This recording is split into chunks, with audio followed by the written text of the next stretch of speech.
యాక్చువల్‌గా చెప్పాలంటే ఈరోజు మేము కార్తీక మాసం లాస్ట్ డే కదా! అందుకని ద్వారపూడి అయ్యప్ప స్వామి టెంపుల్స్‌కి అయితే వెళ్ళాము. మీలో ఎవరికైనా తెలుసా? ఎప్పుడన్నా ఎళ్లారా? చూసారా? చూస్తే నాకు కామెంట్ చేసేయండి. చూడకపోతే నేను నెక్స్ట్ వీడియోలో అప్లోడ్ చేస్తాను. ఎక్కువ క్లిప్స్ తీయలేదు. లైట్‌గా అక్కడక్కడ తీశాను. అవి నేను మంచిగా ఎడిట్ చేసి వీడియో చేస్తాను.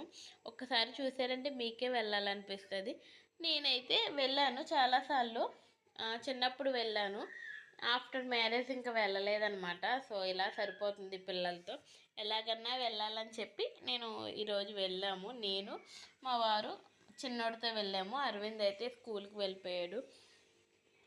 అప్పటికి ఇప్పటికి చాలా అంటే చాలా డిఫరెన్సెస్ వచ్చినాయి. టెంపుల్స్ అవన్నీ కూడా కొంచెం మోడ్యులేషన్ చేశారు. సో, ఏషా ఫౌండేషన్ తెలుసు కదా మీ అందరికీ. అక్కడలా శివయ్య మంచిగున్నాడు. సో, అవన్నీ కూడా మనకి చూస్తే చాలా మంచిగా అనిపిస్తుంది. సో, మార్నింగే వెళ్ళాము. మేము ఇంటికి వచ్చినప్పటికి 4 అయ్యింది. మళ్ళీ అరవింద్ స్కూల్ నుంచి వచ్చేస్తారు కదా! ఇంకా అరవింద్‌కి ఫుడ్ అవన్నీ పెట్టి స్కూల్‌కి వెళ్ళిపోయాడు. హనీష్‌కి కూడా నేను లంచు ఇంకా పాలు అవన్నీ క్యారీ చేసుకునే తీసుకువెళ్ళాను. మళ్ళీ అక్కడ వారికి ఇబ్బంది అవుతుందని.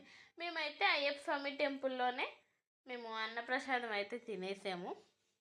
సో, మీరు కార్తీక మాసంలో మంచిగా తిరిగొచ్చిన టెంపుల్స్ ఏమన్నా ఉంటే కామెంట్ చేయండి. ఆల్మోస్ట్ కార్తీక మాసం అని కాదు కానీ ఎప్పుడు మాకు వీలుంటే అప్పుడు మంచి మంచి ప్లేసెస్ అన్నీ వెళ్ళి తిరిగి చూసొస్తాము. సో, ఇంక ఈ వీడియో వచ్చినప్పటికి మా హనీష్‌కి ఆల్రెడీ 11 మంత్స్ కదా! నేను ఎప్పటి నుంచి మంచి ఫుడ్డే ఆడికి పెడుతున్నాను. అవన్నీ అక్కడక్కడ వీడియోస్ తీసి ఉంచాను. సో, ఆ వీడియోయే. ఇదొచ్చి క్యారెట్ రైస్ అనమాట. క్యారెట్ రైస్ ఇంకా దాల్ రైస్ ఇలా అన్ని వెజిటేబుల్స్ వాడికి నేను పెడతాను. మంచిగానే తింటాడు. మరి మీ పిల్లలు తింటారా లేదా నాకు కామెంట్ చేయండి.